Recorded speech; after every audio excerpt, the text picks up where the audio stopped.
Good evening, everybody. I'd like to welcome you all to our last session of Gaborone Book Festival 2021.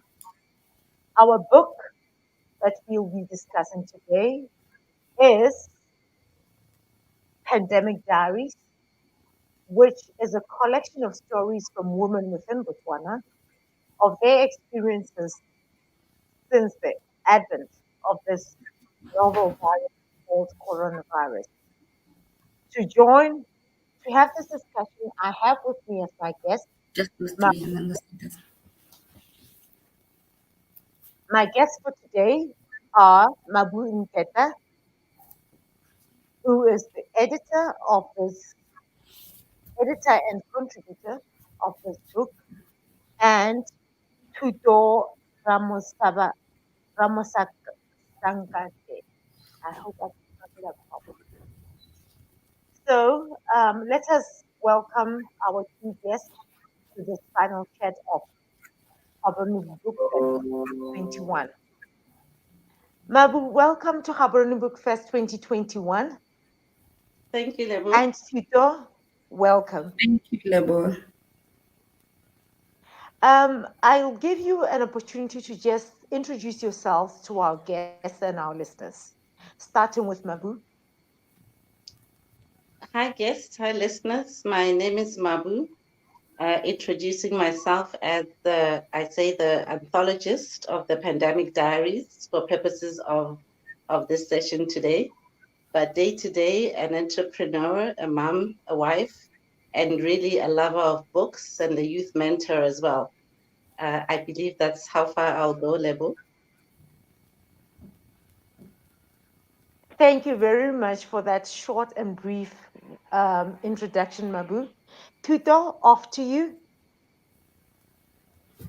Hi, everyone. I am Tutarana Sankate, a contributor to the Pandemic Diaries, an accountant by profession, revenue assurance specialist by the current role that I hold, a mom, a partner, a daughter, a sister, a friend, and personal development champion, if I may, and also the chairperson of Market Players, an entrepreneurial program in Botswana. Thank you so much for that introduction, Tudo. And like I said, welcome to the final session of Gaborone Book Fest 2021. As we kick off this discussion, Mabu, could you please just explain to us what inspired this collection of essays and what inspired you to go out of your way to collect these essays and compile them into a book, which we will be now discussing?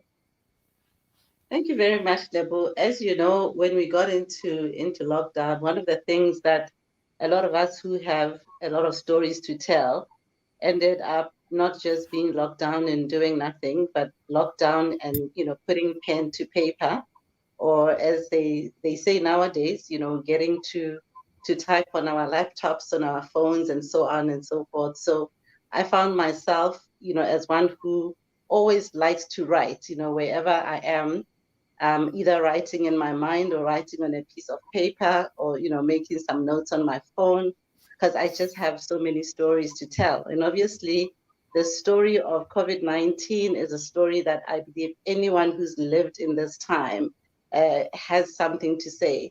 And when I found myself writing about my experience during the lockdown, my feelings, my emotions, and particularly interesting enough, things that were happening in terms of my mindfulness and body changes and milestones in life during that time, I figured there must be other women specifically, and of course men, who have stories to share as well. So I really started off by reaching out to people in my family, the women in my family, inclusive of my mother, who all got excited and said, "Oh yes, we have lots of stories to tell, and this is an interesting project. We'd like to join."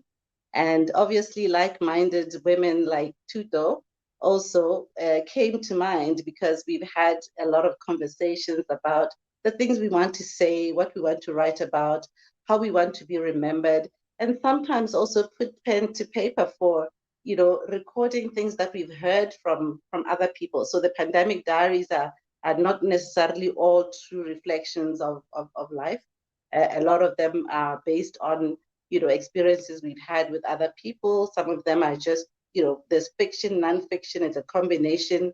There's a poem in there as well. So, when I invited the women who said yes, it was very exciting, and I'd say the rest is history. We all contributed, some more one story and others more than one story, and found that there was a lot that we had in common, Lebu, in terms of what we were going through and what we felt the world was going through. COVID-19 was a shocker, to so many people. And I remember someone saying, has it all been bad? Are the stories about negative experiences? And not at all. A number of the stories are really positive. They're breakthroughs. They speak of, powers of surrender. They speak of miracles that happened. And yeah, so this is how we got together, like-minded women who sometimes also didn't actually know that there were authors inside of them, and found that sometimes that's where the journey of writing begins, when you just jot down your experiences.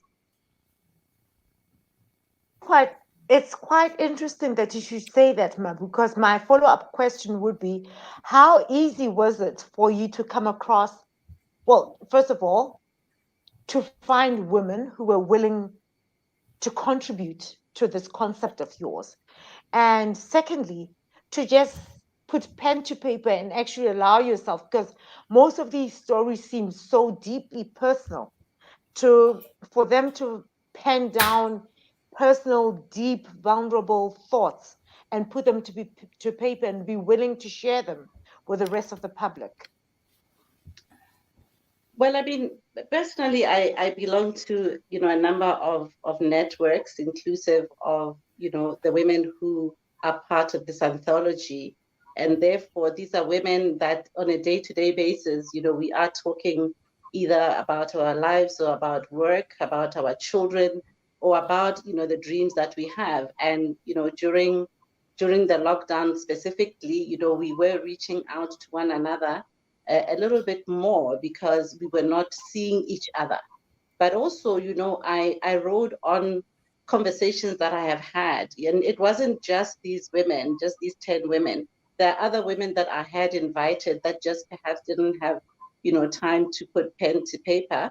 But, these are the ones who came through and said, listen, we are keen, we're interested, and in fact, we don't mind actually being vulnerable, because as I said, a number of those stories are actually based on true life experiences.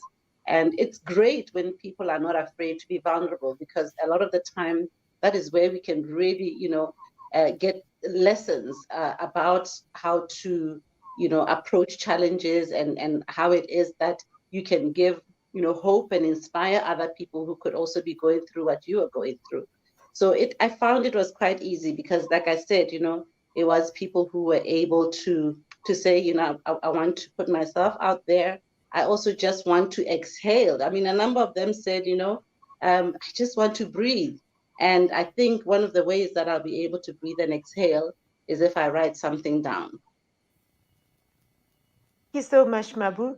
And Tuta, just to bring you into the conversation, I know that you're one of the contributors to this project. What about it?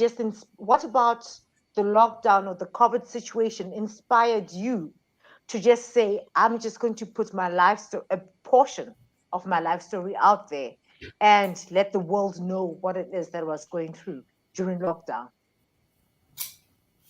How I actually came to be a part of the project was by invitation from Taponsole. We were working together on the Girlfriend series, and she invited me to the first reading, a very close reading of some excerpts from the Pandemic Diaries. And Mabu had also, funny enough, extended an invite for me to come and listen, but I came as Tapos plus one. I really enjoyed the stories that the women were reading. I liked them, I connected with them. So when they invited me to also contribute, I really wasn't sure because I haven't written for people in a very long time. The Girlfriend series was one way in which I was starting to come out and start writing for other people's consumption. I normally just write for myself. I journal a lot and I just write for myself. So through the Girlfriend series, I got a little bit more comfortable with writing for people. And even then, when I was for the pieces that I've done for the Girlfriend series, were really just general and maybe just very small things like introducing the month and saying something small like what I hope the month would bring for me and for everyone around me. So it was quite interesting, and even just my thought process of coming up, of deciding what to actually contribute to the anthology. Yeah. So yeah, I decided to write the story at the 11th hour. I was initially going to do something fictional, but I decided to share the story because, like Mabu is saying, sometimes you want to share pictures of yourself so that someone else, in the hope that someone else relates. This was a story, or this was something that I was going through, and I was sharing a lot of it on my WhatsApp statuses, and I'd talk to my friends about, and they really connected to it, and it was something that became a conversation point in my different friendship circles. So that's why I decided to just share it with everyone else so that people can know that, religion is what it is. It's a lot, and you start somewhere. That is so awesome. Tito, just briefly introduce what your story was all about in in the Pandemic Diaries. Okay, my story is actually called "Thank God the church closed," and it is about finding myself in a pandemic in a year that I had intentionally decided to rediscover myself spiritually, and more to the point, within my Christian faith. I think all my life I've been spiritual and I've been religious. I was brought up in the Methodist church. I've known who God is all my life. But I think somewhere in my 20s, when things were just not adding up and I was scared of who God was or who I was told God was, I decided that I was more spiritual than I was Christian. So I uh, sort of walked away from my Christian life and decided, yes, I do believe there's a higher power. I do believe that there's a God out there, but I choose to now regard him as the universe. Uh, I choose to say that it is the universe that conspires in my favor. I will not give the universe a God name, and if I do give it a God name, I won't necessarily mention the Jesus aspect of it. So when I started the year in 2020, I decided that I wanted to understand more who Jesus Christ was and what he meant for me, and what it meant in Christianity when they say that salvation comes through Christ. How is it that this one person is the way to, is the pathway to God? How is it that we get to God through Christ? So I called it my way back to the cross. I think in my journal, the first thing that I wrote was my starting my journey back to the cross. So it's been a journey. It's a journey that I still am on. And it's all about redefining the narrative of who God is. And most importantly, aligning how I relate to Him, how I relate to Jesus Christ, how I relate to the Bible. It's been a beautiful journey. It goes far beyond the story of how it actually started and how I actually found God in lockdown, how I found Jesus Christ, and how I defined salvation for myself whilst locked down through online church. And to pick it from there, I would like for you to read an excerpt from your book. I think it's at page 121, where you talk about the time that you personally had that personal encounter with God and everything just made sense to you through a sermon that you heard online. Okay, I'm going to read, but before I read, let me just put a disclaimer. So this was, I think, this was just a sign that I was on the right path of figuring it out for myself, right? It's not the exact moment when it clicked for me, but it is through unlocking this, or it is through, it started from the part that I'm going to read. And it reads as thus. I was really keeping at this obedience thing, and one God engineered Sunday, I tuned into the Potter's House LA, and Pastor Torrey Roberts was on the pulpit. He made mention of the scripture that reads, "Humble yourselves, therefore, under God's mighty hand, so that in due time he may exalt you. Cast all your anxiety on him, because he cares for you." It caught my attention because, Lord, am I not an anxious child that just needs to chill? The teaching struck a nerve, and true to form, down the rabbit burrows like Alice in Wonderland I went, questioning this idea of casting my cares and what it really meant, how I could do it efficiently and spiritually. The fire was lit, and I was consumed with deciphering the Bible. I read I read the scripture from where it started and prayed to understand. That is beautiful stuff. Mabu, I would like to bring you into this conversation because I believe that for a great deal of us, during lockdown and even post lockdown, during this COVID period, we are looking for something that will make sense to us, something that will give us hope and inspiration. And from your perspective, what is that something that gave you purpose and hope and kept the fire burning for you without losing the desire or the zeal to continue living?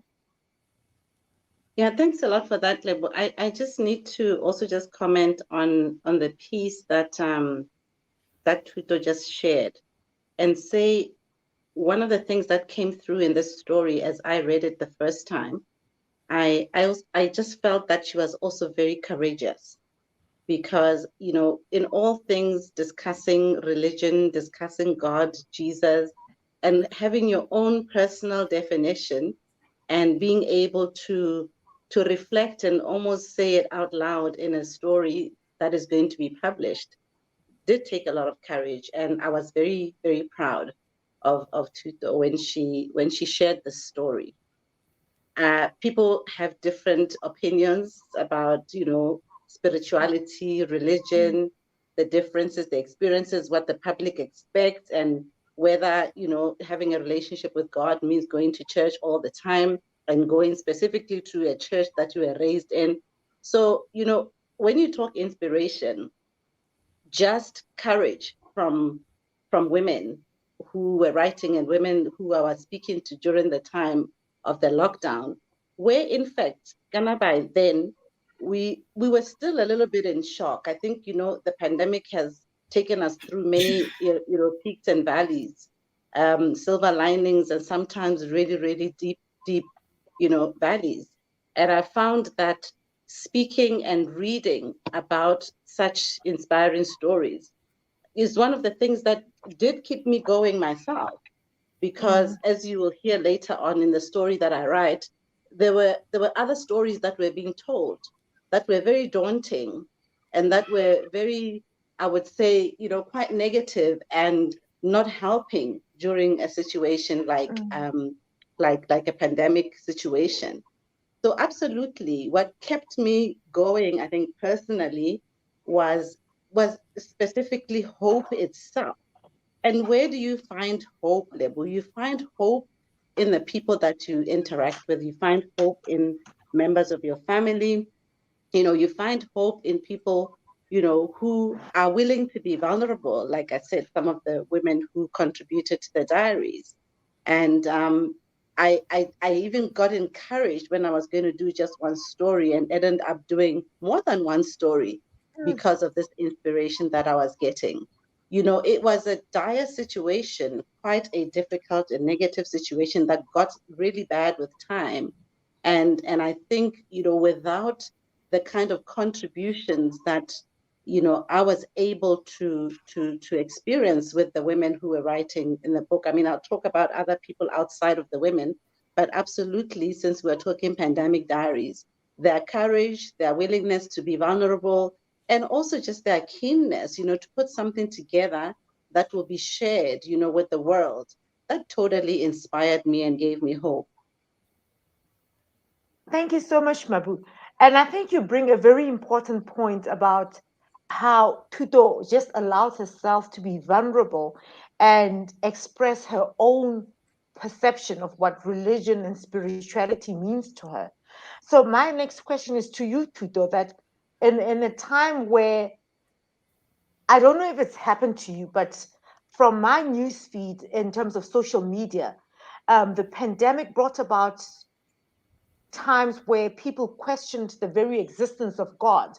And why would God permit for such a thing to be happening to us if at all He did exist? But for you to then openly express your own journey and your own belief and faith in God, where did that come from? Where did that strength and that conviction come from?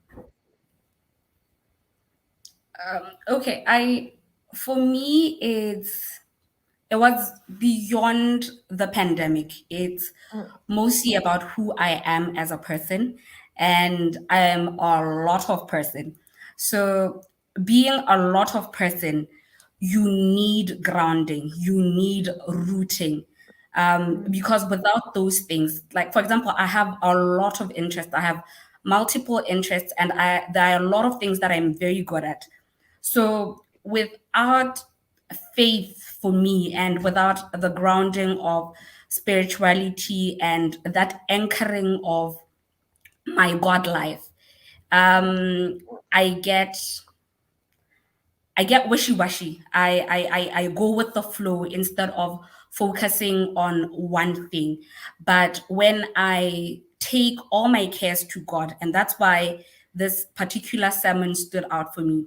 When I put my focus on God and I talk to God and I don't talk to someone else and get their different opinions on what I should do next or what I should do about this next thing, when I talk to God, it allows me, through Him talking back to me, it allows me to peel back and go back to the most important things.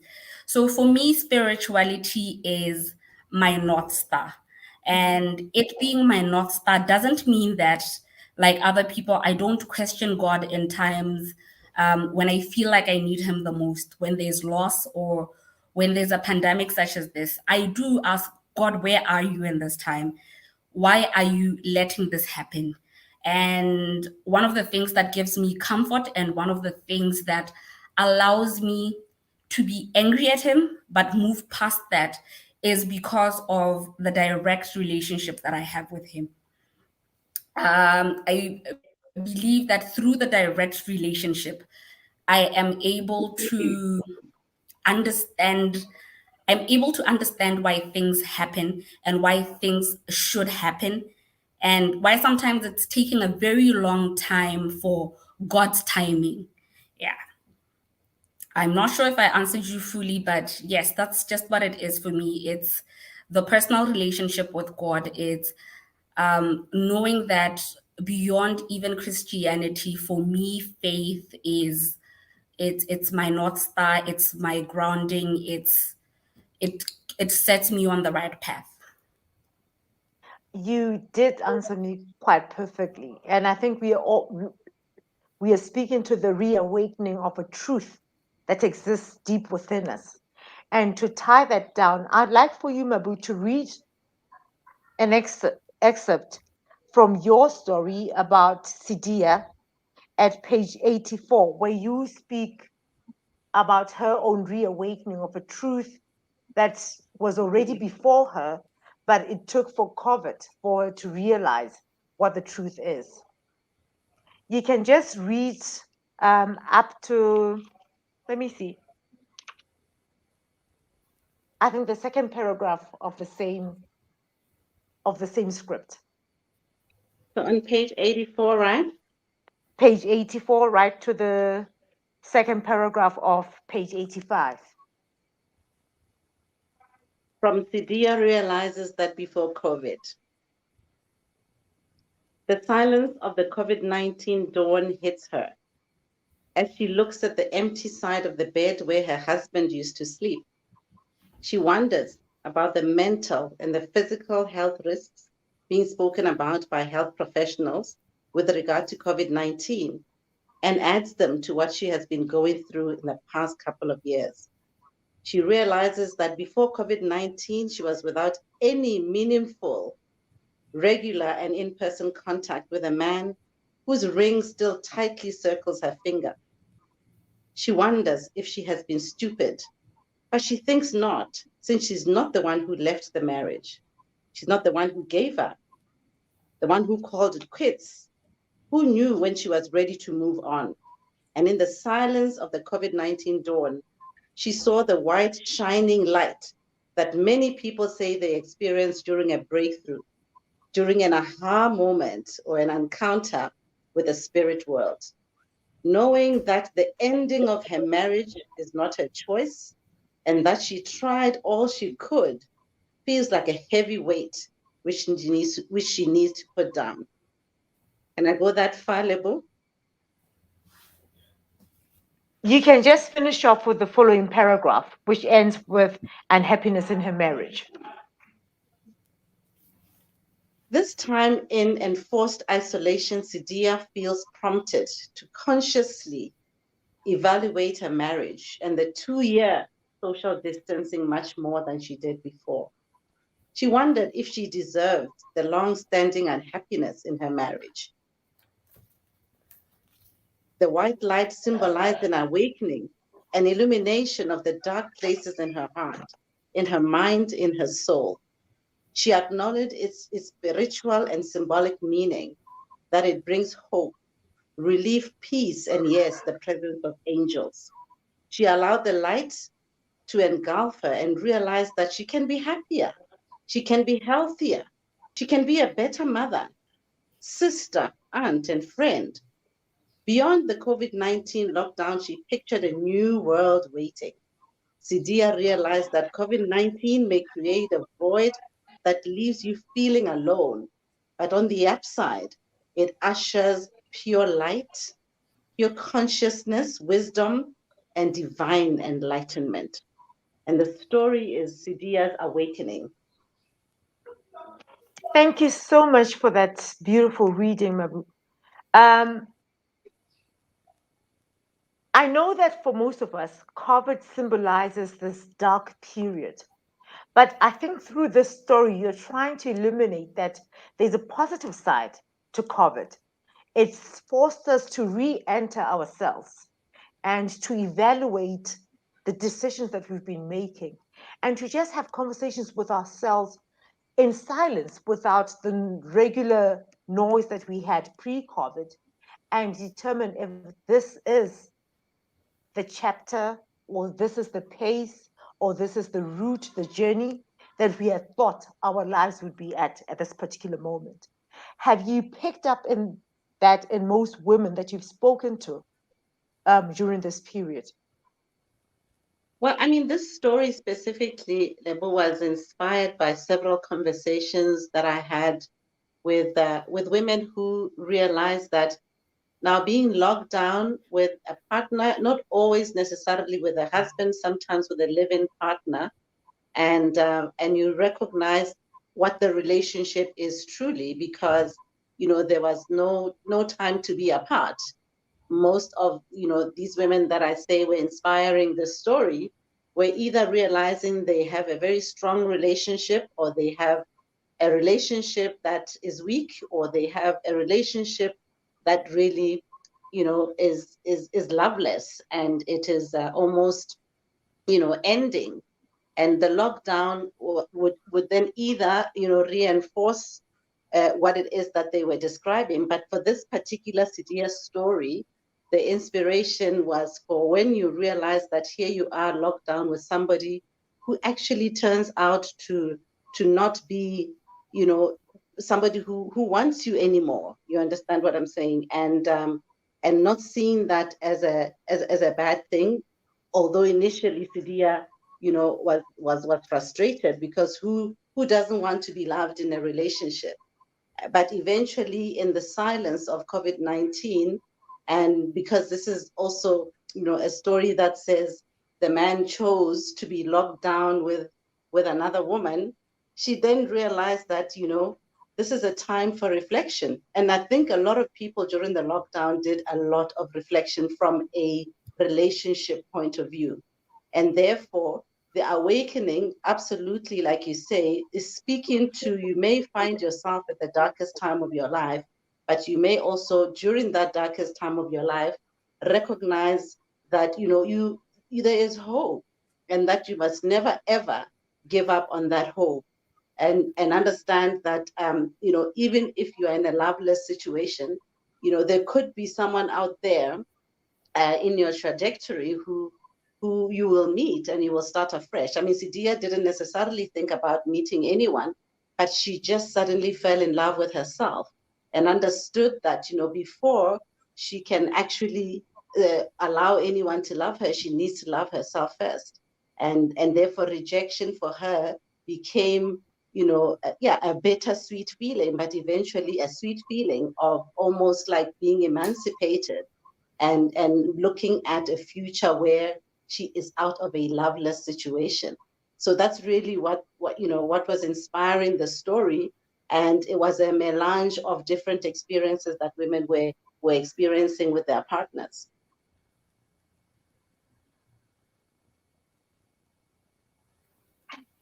Thank you so much.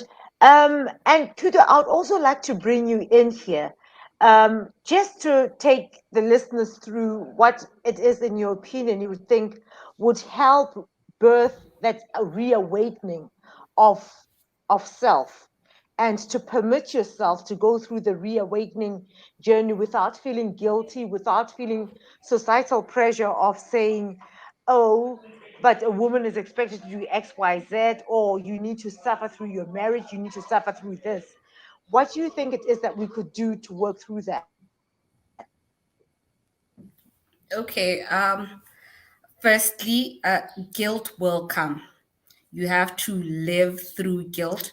You have to, with what comes with reawakening is a lot of wallowing. There's a lot of wallowing. There's a lot of admitting very unpleasant things that you find out about yourself, or that you find out about situations that you are in. And you need to stay in them to understand them. They shouldn't be some things that you brush off. I think re-enlightenment or enlightenment comes when you are able to stay in that situation. I'm not saying stay in like very bad situations, but stay in a feeling of discomfort, where you are able to say, for example, I am in this job and I don't like it. Before you are removed from that, or before you are removed from a situation like that, a lot of times you have to say, what is it that I don't like about this situation? What are the things that the situation is making me do that are not that I'm doing as a form of projection, that I am doing as a form of keeping myself sane and as a safeguard from this whole thing. You need to come to terms with a lot of things that are happening. And then you need to say, okay, I am realizing that these are this is where I draw from in this situation to keep it sort of from hurting me or to keep it from demoralizing me. So that's now the point where you say, what do I do from here? How do I go on from here? What can I hold on to from here? What is the one thing that I can hope on and that can get me slowly away from here? It's a very slow and very tedious process. And you don't need to be acting from it a lot of the times from a point of desperation. Uh, Desperation is default. You go into desperation when you really want out of a situation. But when you are still exercising or when you are still trying to get out of a situation from a point of desperation, it becomes very, very, very, very hard because you may not always be learning or taking away what it is that you need to be taking, that you need to get away from that lesson. For example, for me, self-actualization started as a very confusing time. It started as a time where I was feeling a lot unfulfilled. And for me, one of the things that fulfills me or brings me joy is work that I do.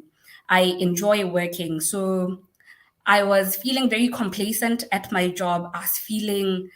I was doing things, but nothing was happening. I didn't understand what wasn't happening. I was meeting my deliverables. I was doing far much better than people expected me to be doing.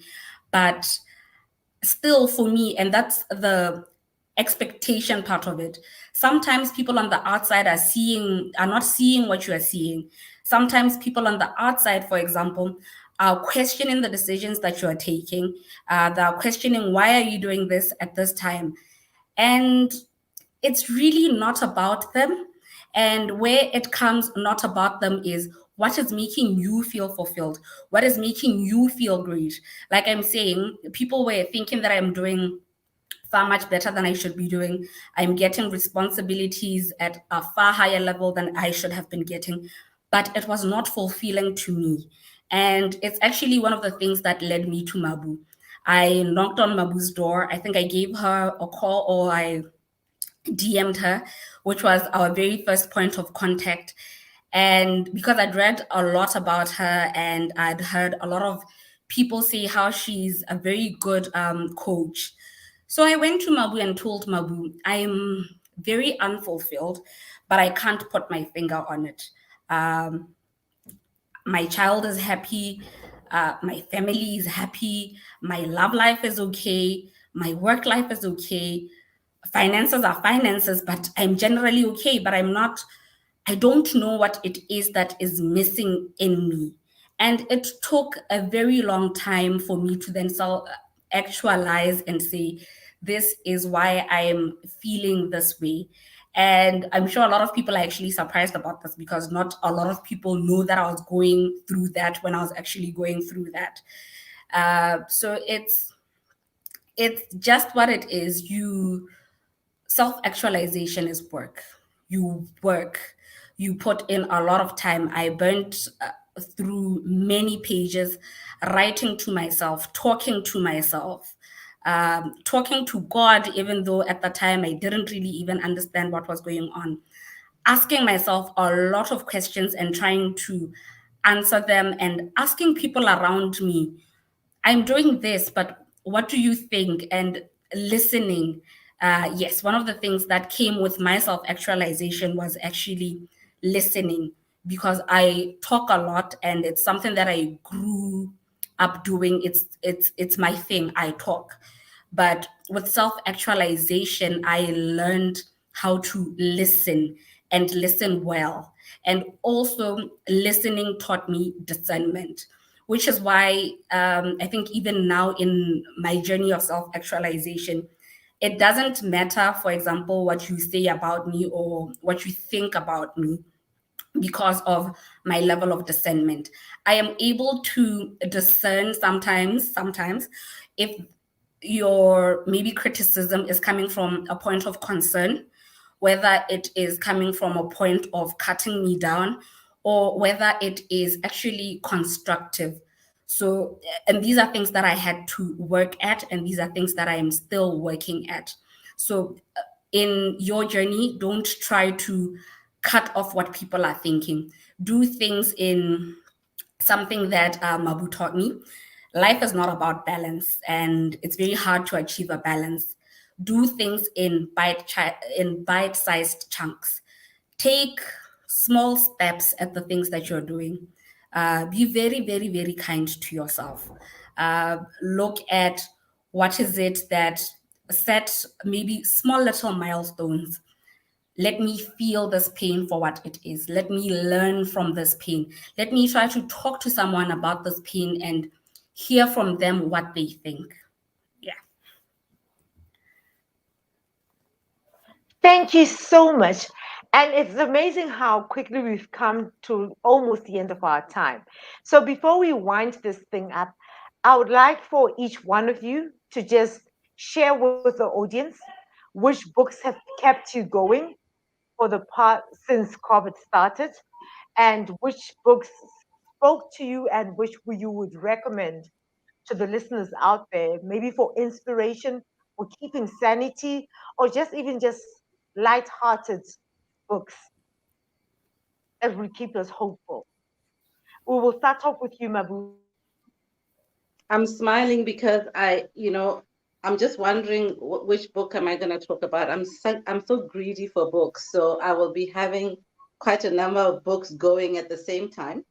But as I reflect and look at what I have here, is some a book that I can recommend. It's called "And Never Stop Dancing." It's a beautiful book by Gordon Livingston, if anybody would like to get it. But it's almost like a reference book. So it's not stories from beginning to end, but it just speaks to how you need to savor life and not endure in life, and speaks of, joyful living, speaks a lot of it's never ever too late, and it just has a lot of very inspirational, pieces in there that you just open at any page. And to read this author, like they say, is to really trust and learn, because this author's life has absolutely been touched by fire, and the motives are absolutely pure. And whatever it is that you are feeling, whether it's optimism, whether you are in a little dark place, please read And Never Stop Dancing, because there are so many things that we don't know yet in this life. And this book is amazing. As I said, it's called And Never Stop Dancing by Gordon Livingston. It's been a life savior during this pandemic. Thank you, Mabu. I will definitely look out for that one. I haven't seen it nor heard of it. And you, Tuto? Okay. I read this book when I was going through that little moment in my life when I was questioning a lot of things, and it's called Adventures for Your Soul. I've recommended this book countless times, and I will keep recommending this book. About it actually has different layers of self actualizing. It has different different outlooks, and the writer herself had gone through something. If I recall well, she had lost her job, and she was also just feeling very unfulfilled. And she wrote this book as a guide on what she did to get back to herself. So it has really very amazing things that you can do for yourself. And I like that it forces you to do the work. It forces you, she has very many questions in there. After she takes you through her account, she will throw the same back at you and ask you how you feel about this, how you work through things like that in your own life. And one of the things that I took away from that book that I hold very dear is to she says catch yourself. So in almost everything that you do, catch yourself. Ask yourself, what am I doing? Do I like what I'm doing? If it is a thought that you're having, why am I thinking this way? Do I like that I'm thinking this way? So it has helped me pause a lot, in life, in situations, and yeah, in a lot of things. I've learned how to catch myself and then calm myself and then work through what it is that I'm going through.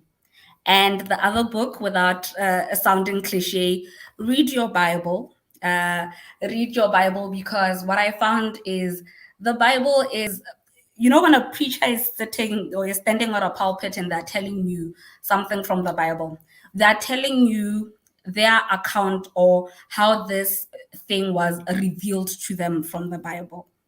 So in reading many devotions and in listening to sermons and then going back myself, going to back to particular verses in the Bible, reading them and praying on them, I have learned to get messages from the Bible that I wouldn't have otherwise gotten.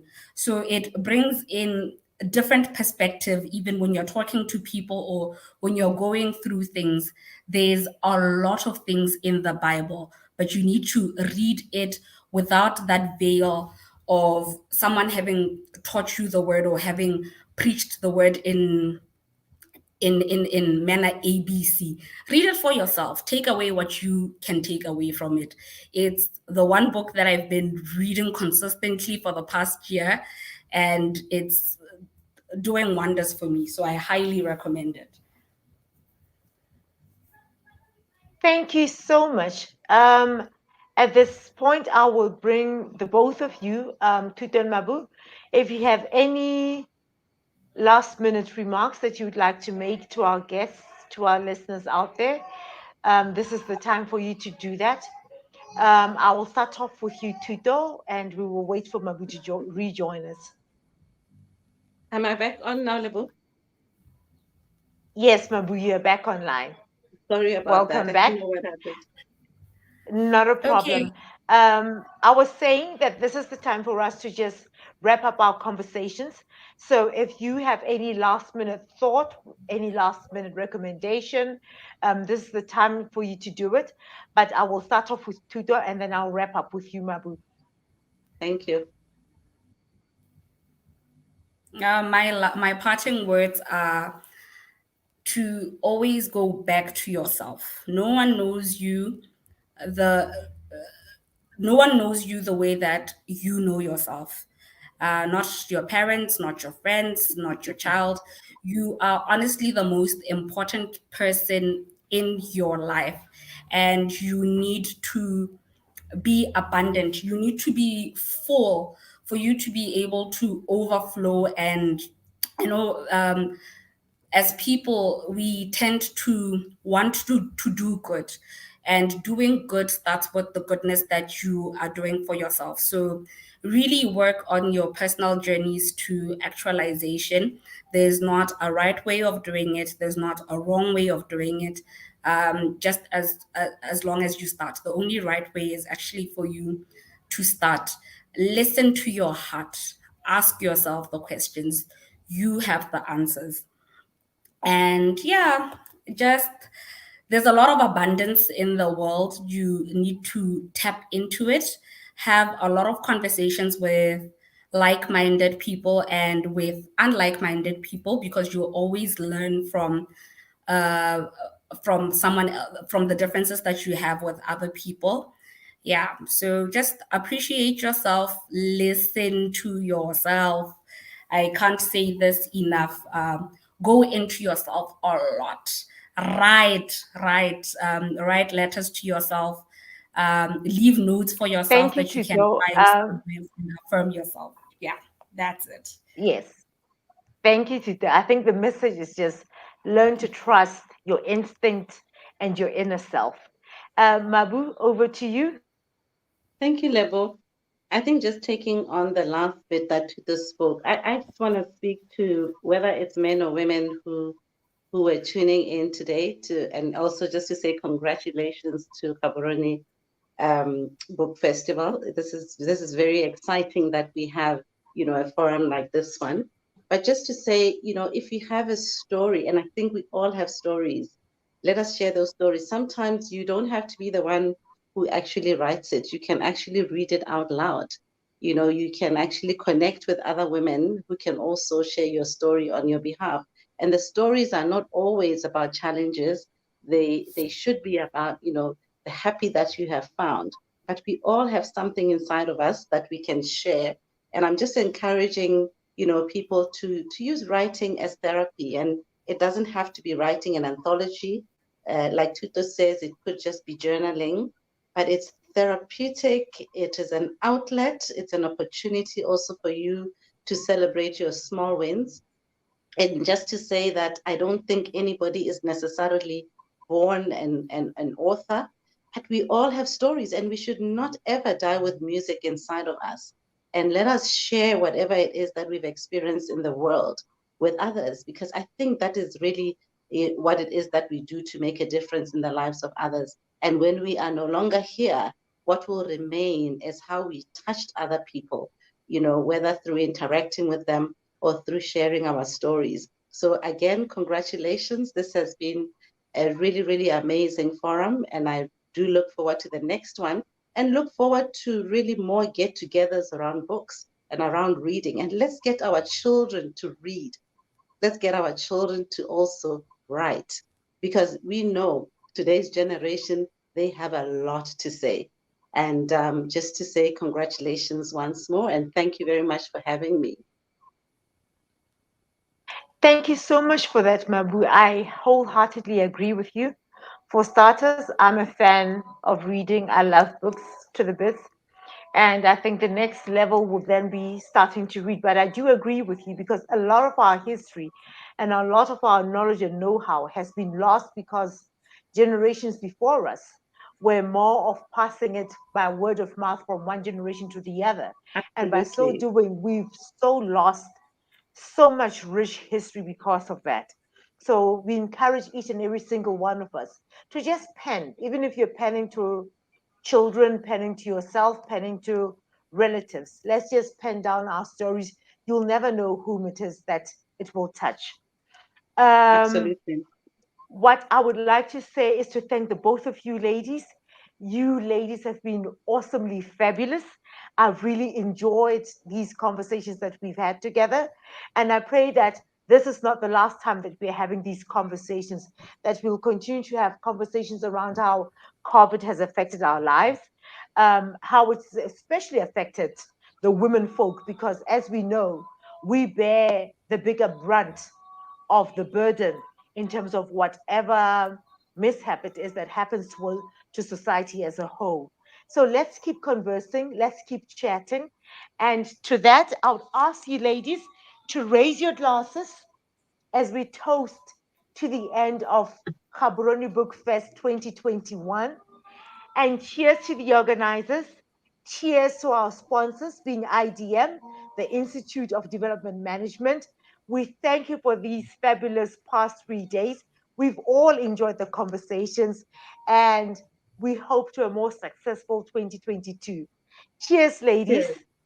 Cheers. And Thank cheers to Cheers. you, you. Lebo, for being an amazing Yeah. moderator. Most Thank you so appreciated. much. Thank you so much. Cheers Thank to you, that. Mabu. Cheers. Cheers to you, Thank you, Tito. Lepo. Thank you, Mabu. All right. Cheers to Joe and all the Pandemic Diaries contributors. I know some of you have tuned in. Cheers to you as well. And I've been Cheers, seeing D. them commenting on our post. So cheers to the other contributors. Thank you Cheers. so much, ladies. We will continue the conversations on the other side. Um, Ladies and gentlemen, this brings us to the end of Gaborone Book Fest 2022. I mean, 2021. We'd like to thank everybody who's joined us over the past 3 days, starting from Thursday up until now. A big sincere gratitude goes out to our sponsors, IDM, being Institute of Development Management. Thank you so much for making this possible. And a big thanks goes to the organizers of Gaborone Book Festival. Keep reading, keep buying books, and we hope to inspire more authors, whether you're writing simple stories, short stories, essays. Let's continue penning down our thoughts and our journeys for the generations that are yet to come. So thank you, everybody, and this is our goodbye. See you in 2022. Bye.